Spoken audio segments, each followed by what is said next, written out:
Terima kasih ya teman-teman udah klik video ini. Sebelum kita lanjut ke audio novelnya, aku ingetin ya untuk kalian jangan lupa like, komen, dan juga subscribe. Terima kasih. Hari Senin pun tiba. Kami semua kembali pada rutinitas biasa. Aku dan adikku sekolah, sementara ayahku bekerja. Hari ini aku datang lebih awal. Aku lihat tidak ada orang di kelasku. Aku berjalan menuju mejaku dan duduk di sana. Aku menatap meja di depanku, tempat Alex duduk. Aku meyakinkan diriku untuk membuang perasaanku. Tapi aku kembali goyah. Jangankan melihat orangnya secara langsung. Melihat kursi yang didudukinya saja sudah membuatku perasaanku goyah. Aku benar-benar tidak berguna. Tak berapa lama kemudian, kelas mulai ramai. Satu persatu murid mulai berdatangan. Tak terkecuali Alex. Aku tahu Alex datang, tapi aku berpura-pura tidak melihatnya. Aku menyibukkan diriku dengan hal lain. "Hai," Alex menyapaku. Aku langsung menongakkan wajahku, dan aku kembali menatap wajah tampan itu. Hai. Sepedanya sudah kamu terima?" Iya, terima kasih." "Iya, sama-sama. Kemarin kamu kemana?" "Hah? Aku dan Diana kemarin ke rumahmu, tapi rumahmu gak ada orang. Aku menelponmu, tapi nomormu tidak aktif." Ke rumahku? Untuk apa?" "Kita mau ngajak kamu jalan." "Kamu kemana?" "Oh, aku keluar." Alex sepertinya tidak puas dengan jawabanku. Dia ingin bertanya lebih lanjut. Namun, sejurus kemudian, guru datang. "Baiklah semuanya, sudah siap untuk ujian hari ini?" ucap Ibu Susi yang merupakan guru fisika. "Tidak siap, Bu," seluruh murid menjawab serentak. Ibu Susi tersenyum kalem. "Siap tidak siap tetap harus ujian. Ketua kelas, silakan pimpin doa terlebih dahulu." Ketua kelas memberi aba-aba berdoa. Setelah selesai berdoa, ujian pun dilaksanakan. Aku benar-benar benci pelajaran fisika. Tadi malam aku sudah belajar mati-matian. Namun tetap saja aku tidak bisa memahaminya. Kali ini sepertinya aku hanya bisa pasrah. Lalu aku ingat kejadian di ujian semester kemarin. Alex dengan baik hati membantuku, memberiku contekan agar aku bisa lulus ujian semester. Kali ini aku tidak ingin mengandalkannya, karena aku sudah berjanji akan menghilangkan perasaanku kepadanya. Soal ujian mingguan itu terdiri dari 20 soal yang semuanya soal esai. Seperti dugaanku, kepalaku berputar-putar membaca setiap soal. Aku mengerjakan sebisaku. Alex pura-pura meminjam tip X. Melalui kode mata dia bertanya, apa aku bisa mengerjakan soal-soal itu atau tidak. Aku berbohong padanya. Aku menganggukkan kepalaku dengan yakin. Alex tersenyum senang. Tampak kilat kebanggaan di matanya. Kilatan mata seorang ayah yang bangga terhadap putrinya. 2 jam kemudian ujian pun selesai. Aku menghela nafas panjang ketika ketua kelas mengambil lembar jawabanku. "Tadi beneran bisa?" Tiba-tiba Alex berbalik dan menatapku. Iya, aku bisa." "Baguslah, aku senang mendengarnya." Dia tersenyum dengan tulus. Waktu istirahat pun datang. Lagi-lagi Diana datang ke kelas kami untuk menjemput Alex. Diana mengajak Alex ke kantin. Alex memaksaku untuk ikut dengannya. Tapi aku menolak. Aku tidak ingin menjadi pengganggu bagi mereka. Sampai saat itu pun, aku masih sangat heran dengan Alex. Mengapa dia begitu baik padaku? Aku yang bukan apa-apa ini, apa tujuannya? Harusnya pemuda setenar dia mengacukan gadis cupu sepertiku. Tapi Alex malah sangat baik padaku. Tidak ada bagian dari diriku yang bisa dimanfaatkan, baik itu dari segi kekayaan, harta, keluarga, ataupun kepintaran. Alex tidak ada tujuan apapun. Kesimpulannya, Alex hanyalah pria muda yang sangat baik. Hasil ujian fisika pun keluar. Aku menatap hasil ujianku dengan tatapan hampa. Mataku mulai berkaca-kaca. Seumur hidup baru kali ini aku mendapatkan nilai paling buruk, skor 35. Mungkin ada yang bertanya-tanya, mengapa aku bisa masuk ke SMA ini? Jawabannya karena keberuntungan. Pada saat SMP, aku termasuk siswa yang cerdas. Nilai ujian nasionalku nomor 2 tertinggi di SMP-ku. Awalnya aku bangga, ayahku juga sangat bangga. Tapi kami lupa, SMP-ku hanya SMP pinggiran. Ujian nasional seperti milikku tidak ada artinya apa-apa bila dibandingkan dengan nilai di SMP kota. Dan itu terbukti. Para guru menyarankanku untuk ikut tes di SMA favorit, SMA aku yang sekarang. Awalnya aku masih percaya diri. Namun begitu aku melihat skor ujian nasional siswa yang lain, semangatku langsung down.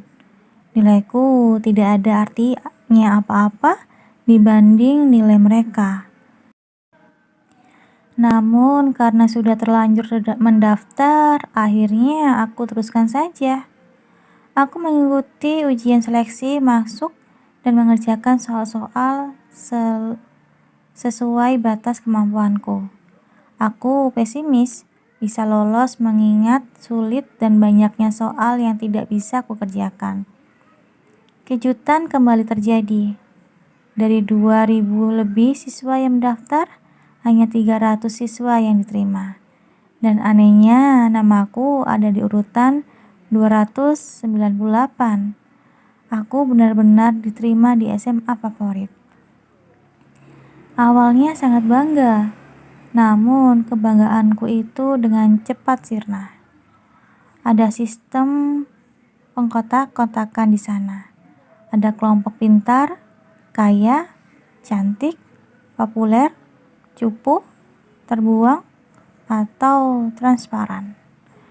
Aku termasuk kelompok transparan atau terbuang. Keberadaanku sama sekali tidak dianggap. Aku hanya bisa pasrah menerimanya.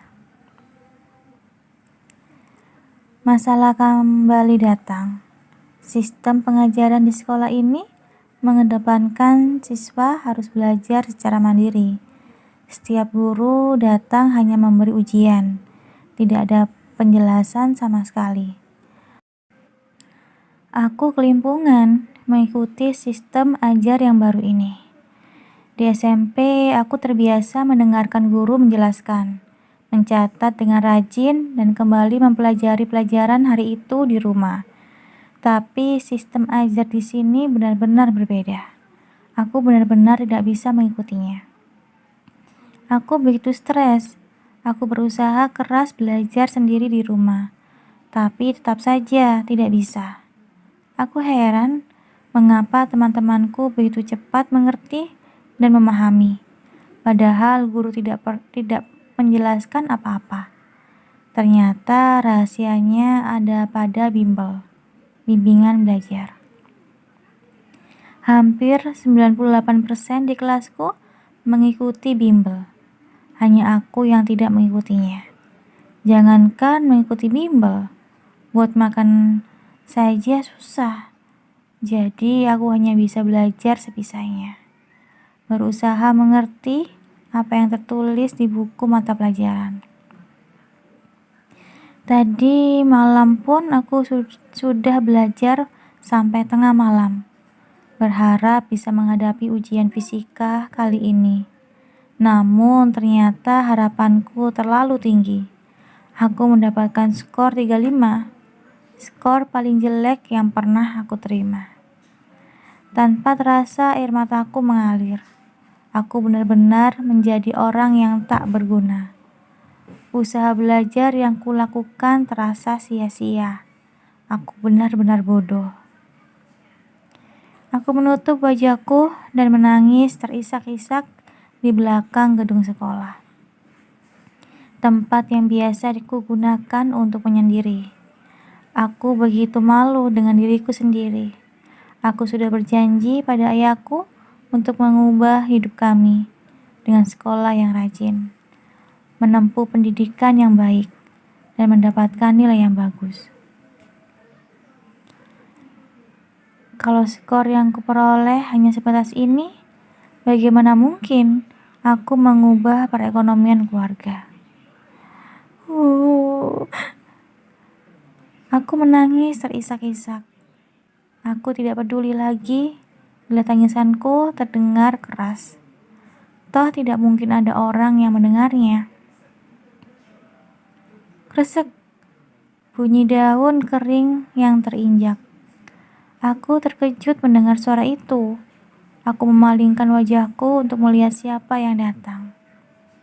Kenapa menangis? Alex berdiri di depanku. Pantulan cahaya matahari yang membelakanginya membuat tubuhnya seperti siluet. Raut wajahnya tampak tak terbaca. Aku cepat-cepat mengusap air mata yang membasahi pipiku dan berdiri. Aku gak menangis, ucapku dengan gugup sekaligus malu. Alex bersikeras bertanya alasanku menangis.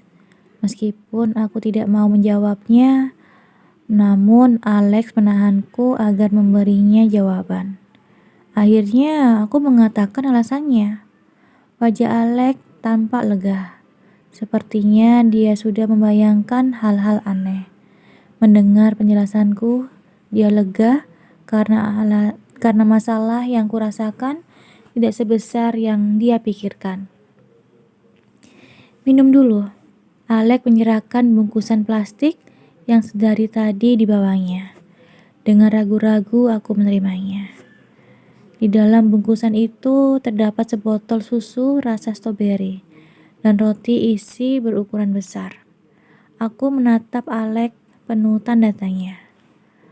Aku tidak pernah melihatmu ke kantin. Kupikir kamu pasti lapar. Alex menjelaskan dengan sedikit ronah merah menghiasi wajahnya. Makanlah. Perasaanku campur aduk. Di saat hatiku sedang lemah, terpuruk, mengecam diri sendiri yang tak berguna. Tiba-tiba Alex kembali datang. Alex meletakkan bungkusan itu di samping tubuhku dan menatap Alex dalam-dalam. Begitu banyak pertanyaan di kepala, namun tak bisa kujawab. Aku tidak bisa menghentikan diriku untuk bertanya. Alex, ya? Boleh aku bertanya sesuatu? Pertanyaan apa? Kesediaanku untuk menjadi tutormu. Oke? Aku bersedia. Alex tersenyum kecil. Alex, kenapa kamu sangat baik padaku? Hah? Anak-anak yang lain mengacuhkanku, menganggapku tidak ada. Tapi mengapa kamu begitu baik? Sudah jelas bukan alasanku melakukannya? Alex menjawab dengan santai. Hah? Karena kamu temanku. Tidak ada salahnya, bukan? Memperlakukan teman dengan baik? Aku hanya bisa melongo mendengar penjelasan Alex. Sungguh penjelasan yang sangat sederhana. Cepat makan rotinya. Kau pasti lapar. Alex berbalik, bersiap-siap untuk pergi. Namun, sejurus kemudian dia menghentikan langkahnya. Mulai saat ini, aku akan menjadi tutormu. Siapkan otakmu untuk belajar, oke? Dia tersenyum kecil dan berbalik pergi, meninggalkanku yang masih terbengong melihat punggung lebarnya menjauh. Alex benar-benar menepati janjinya. Setiap jam istirahat datang, dia akan mengajariku mata pelajaran yang menurutku sangat sulit. Ada trio matpel yang membuat otakku mendidih, yaitu fisika, kimia, dan matematika. Alex dengan sabar mengajariku. Hari ini adalah hari kedua dia menjadi tutorku. Jam istirahat pun tiba. Dia kembali mengajariku. Aku memperhatikan penjelasannya dengan seksama.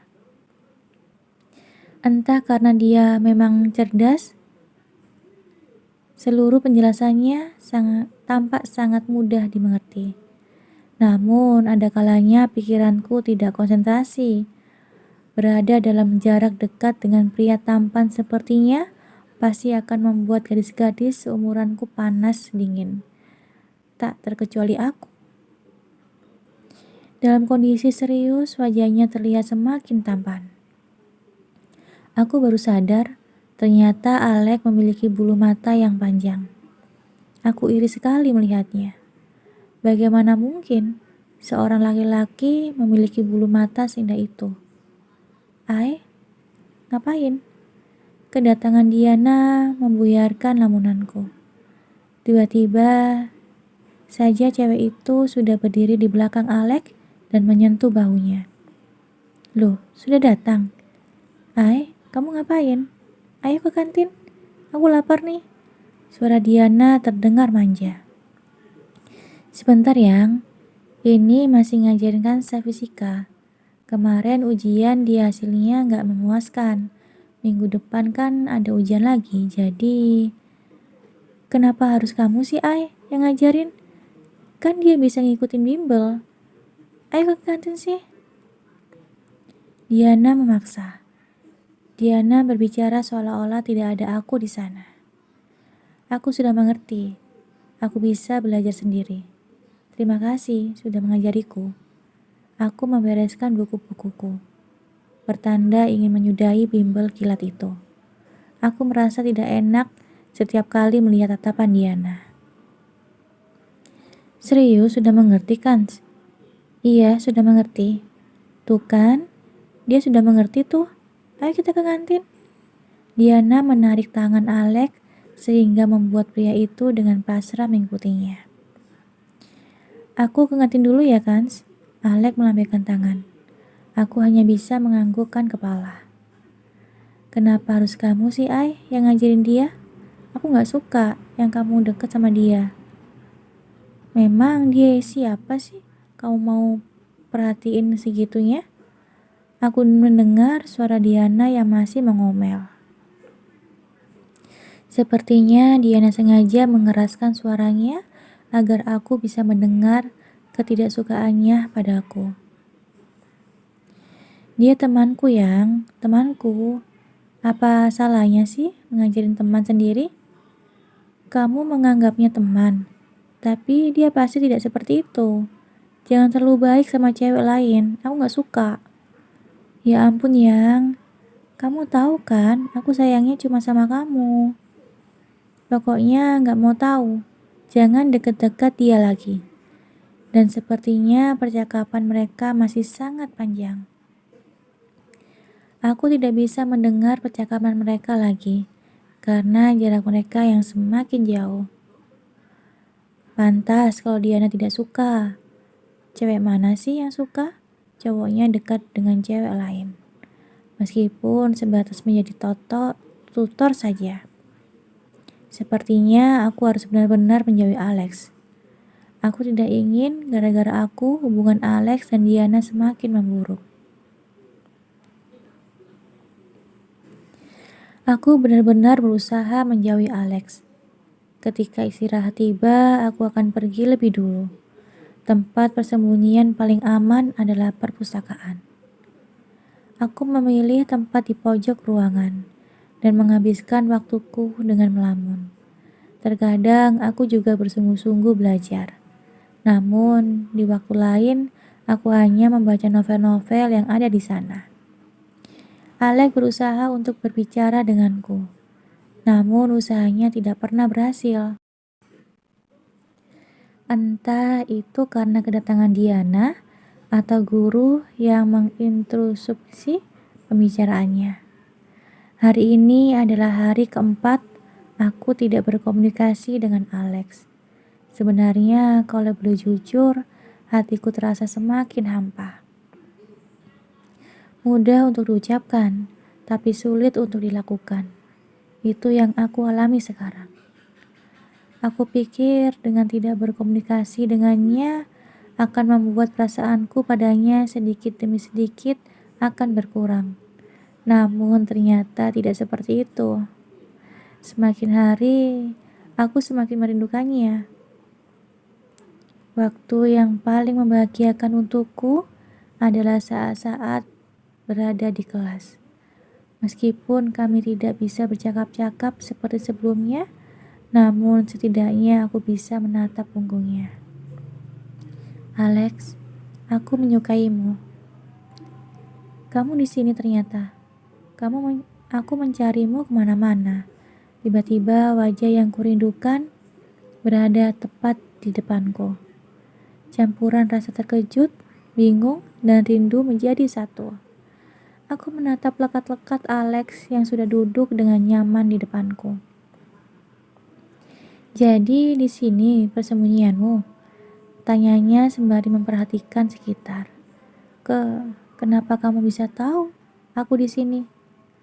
Oh, aku bertanya pada beberapa anak. Ada yang melihatmu di sini. Gimana? Sudah benar-benar paham dengan materinya? Alex mengambil buku di depanku. Matanya terlihat heran dan memerah ketika melihat buku itu. Kemudian dia mengembalikan buku itu lagi padaku. Sudah bisa belum? Tanyanya lagi. Materi fisika. Sudah bisa. Yakin? Iya. Coba aku tes. Alex mengambil buku tulisku dan menuliskan soal di sana. Coba kerjakan ini, waktunya 7 menit. Iya, aku mengambil soal itu dan mulai mengerjakannya. Aku merasa Alex sedang menatapku, tapi aku tidak berani untuk memastikannya. Aku mengerjakan dan mengerjakan. Belum 7 menit aku sudah menyelesaikannya. Alex memeriksa pekerjaanku dan tampak senang ketika mengetahui jawabanku benar. Hansa, iya? Kenapa beberapa hari ini kamu menghindariku? Apa aku berbuat salah? Mendapat pertanyaan seperti itu membuatku tertampar. Bukankah sudah jelas alasannya? Karena Diana tidak suka Alex dekat dengan cewek lain. Mengapa Alex malah menanyakan hal itu? Enggak, kamu enggak pernah salah. Aku hanya ingin belajar sendiri saja.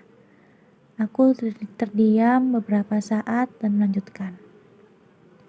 Aku pikir tidak baik selalu bergantung padamu. Aku ingin lebih mandiri. Maksudmu? Aku ingin melakukan semuanya sendiri. Kamu tidak perlu peduli lagi. Terima kasih untuk semua kebaikanmu. Aku harap ke depannya kita tidak perlu berkomunikasi lagi. Aku segera berdiri dan merapikan buku-bukuku. Kemudian dengan cepat berlalu dari hadapan Alex, yang tampak terkejut mendengar ucapanku. Alex sepertinya benar-benar sangat kesal dan terkejut dengan perkataanku. Dia benar-benar mendiamkanku. Sehari setelah mengatakan itu, aku mengembalikan ponselnya dan menaruhnya di laci mejanya. Alex mengetahui keberadaan ponsel itu, namun dia tidak mengambilnya. Ia tetap membiarkan ponsel itu berada di sana selama beberapa hari ke depan. Hubungan kami bagaikan dua orang tak saling mengenal. Ingin kusentuh punggung yang hanya berjarak 1 meter itu dan merebahkan kepalaku di sana. Bohong namanya, kalau aku tidak sakit hati. Aku benar-benar sakit hati. Meskipun ucapan itu terlontar dari mulutku, namun begitu melihat Alex benar-benar mengacuhkanku, membuatku sakit hati. Selama hampir 1 tahun berada di sekolah ini, hanya Alex yang benar-benar peduli padaku, mengajakku berbicara, menawarkan begitu banyak bantuan. Dari memberikan contekan, membantu ketika ban sepeda bocor, meminjamkan ponsel, mengantarku ke rumah, menjadi tutor mapel yang ku takuti, membelikanku makanan di kantin, dan banyak hal yang lainnya. Bila mengingat kebaikan Alex, aku selalu menangis. Hanya Alex yang memperlakukanku seperti manusia. Namun dengan begitu jahatnya, aku berkata seperti itu. Alex pasti sakit hati, bukan? Tapi bila aku membiarkan Alex terlalu baik padaku, hanya akan ada 2 kemungkinan. Kemungkinan yang pertama, aku akan semakin menyukai Alex dan berharap lebih padanya. Kemungkinan kedua, hubungan Alex dan Diana bisa terganggu karena keberadaanku. Sebelum 2 hal itu terjadi, aku lebih baik menjauhkan diriku darinya. Hari ini tamu bulananku datang. Aku begitu dilema. Harus mengikuti mapel olahraga atau tidak. Ketika menstruasi datang, aku selalu mengalami dysmenorrhea. Biasanya sakit itu akan hilang ketika perutku dikompres oleh air hangat. Hari ini ada penilaian lari jarak pendek. Bila aku tidak mengikuti mapel olahraga, maka penilaianku akan kosong. Sepertinya aku harus menahan rasa sakit ini untuk sementara waktu. Semoga saja sakit ini tidak akan begitu menggangguku. Semua murid tampak berkumpul di lapangan. Beberapa murid memasang tanda sebagai persiapan lomba lari. Mataku secara otomatis mencari-cari Alex. Pria itu berdiri di antara kerumunan orang. Dia juga sedang menatapku. Dek, mata kami bertemu. Jantungku berdetak dengan sangat kencang. Sudah lama kita tak saling berpandangan. Getaran aneh mengaliriku tubuhku, membuat tubuhku merinding. Lama kami saling bertatapan. Sebelum akhirnya tatapan itu terputus begitu ada seseorang yang menyentuh bau Alex. Aku mengembuskan nafas yang sedari tadi kutahan. Bertatapan dengan Alex seolah-olah membuat oksigen di sekitarku menjadi habis. Aku menghirup udara sebanyak-banyaknya. Lomba lari jarak pendek itu pun segera dimulai. Guru memanggil berdasarkan urutan absen. Semakin mendekati absenku, perutku menjadi semakin sakit. Entah karena nervous atau dysmenorrhea. Keringat dingin mulai bermunculan di dahiku.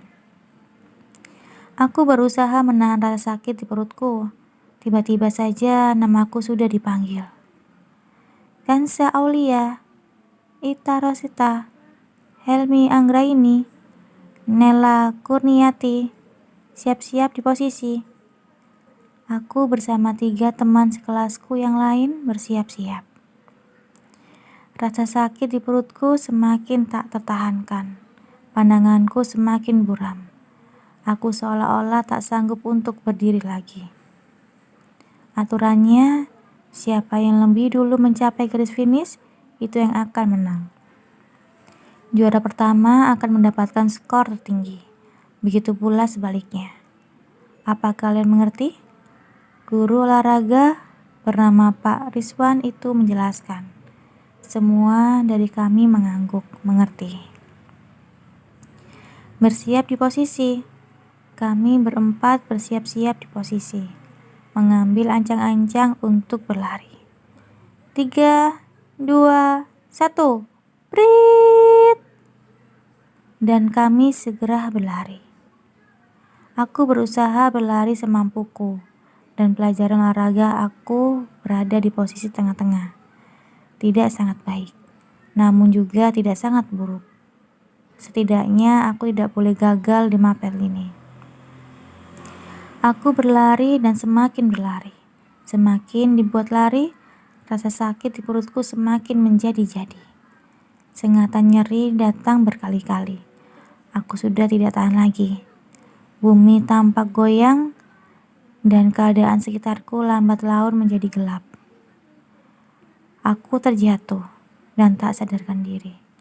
Hal yang kuingat terakhir kali adalah teriakan orang-orang dan wajah yang kurindukan berlari ke arahku. Aku merasa dahiku sangat sejuk dan perutku sangat hangat. Perasaan ini benar-benar sangat menyenangkan. Aku tidak ingin terbangun dan menikmati perasaan ini. Sepertinya dia dysmenorrhea. Dia sedang menstruasi sekarang. Apa dysmenorrhea, Dok? Terdengar suara yang sangat familiar di telingaku. Aku membuka mata perlahan untuk mengintip. Benar dugaanku. Alex sedang duduk di sebelah ranjangku dan berbicara dengan dokter UKS, unit kesehatan sekolah. Iya pacarmu? Tanya dokter bernama Nina itu dengan kepo. Bukan, tapi dia sahabatku. Oh, aku pikir pacarmu. Seingatku, kamu kan siswa populer di sini. Pacarmu yang dapat julukan Princess Day itu kan? Dysmenorrhea itu apa? Apa itu berbahaya? Alex kembali mengalihkan ke topik utama. Dysmenorrhea itu nyeri yang dirasakan ketika sedang menstruasi. Ada yang ringan, namun ada juga yang berat. Sepertinya gadis ini mengalami dysmenorrhea yang berat, mengingat dia sampai jatuh pingsan seperti ini. Apa itu sangat sakit, Dok? Apa obatnya? Pasti ada obatnya, bukan? Kenapa kamu sangat perhatian sekali? Orang akan mengira dia pacarmu kalau kamu seperti ini. Hihihi. Dokter Nina menggoda Alex yang wajahnya memerah seperti kepiting rebus. Sudah kubilang, dia sahabatku. Cepat beri dia obat, Dok. Kamu yakin tidak memiliki perasaan apa-apa? Mengingat tadi kamu heboh banget menggendongnya ke sini. Pasti kamu punya perasaan, kan? Ayo, ngaku sini sama kakak. Kakak bisa jaga omongan kok. Hihihi. Dokter Nina tertawa cekikikan. Sebenarnya dokter berumur berapa sih? Tingkah Anda sangat kanak-kanakan sekali. Segera beri obat dia, Dok. Alex tampak gusar. Nina tidak bisa menyembunyikan tawanya. Dokter Nina berumur 26 tahun. Dia sudah menikah dan memiliki anak. Bertugas di UKS seperti ini membuat jiwa mudanya kembali bangkit. Dia sering mendapati sepasang anak kecil memadu kasih, saling memberikan perhatian. Melihat adegan seperti itu membuatnya tertawa geli, tak terkecuali saat ini. Tenang anak muda, obatnya sudah ada. Kamu lanjutkan saja kompres perutnya dengan air hangat. Dan juga lap keringatnya. Sebentar lagi juga dia akan membaik. Aku tinggal cari makan dulu ya. Awas jangan mesum di ruang UKS ya. Hihihi. Dan dokter Nina pun pergi dengan sangatan kesal di wajah Alex. Dasar dokter usil, gerutu Alex dengan kesal. Karena hanya tinggal kami berdua. Aku begitu bingung. Sumpah, benar-benar bingung. Aku sudahlah sadar, namun aku tidak berani membuka mata. Bisa membayangkan kecanggungan macam apa yang akan terjadi. Dan kenapa Alek mengompret perutku dengan air hangat? Ini sangat memalukan. Aku merasa benar-benar ingin bersembunyi di lubang paling dalam. Hansya, kamu belum sadar? Aku tidak menjawab pertanyaan Alek. Aku berakting mati. Kansa, perkataanmu yang terakhir kali membuatku sedih. Bagaimana mungkin kamu berkata seperti itu? Kansa yang aku kenal tidak seperti ini. Dia adalah gadis yang polos, pendiam, pemalu, dan suka menangis. Kansa yang aku kenal tidak pernah berkata jahat seperti itu. Karena kamu mengatakan hal itu, apa kamu benar-benar tidak ingin berteman denganku? Padahal aku tulus ingin berteman dan bersahabat denganmu. Apa keinginanku terlalu tinggi? Terima kasih ya udah dengerin audio Eva Family. Dengerin terus ya audio Eva Family di YouTube Eva Family. Sampai jumpa. Bye-bye.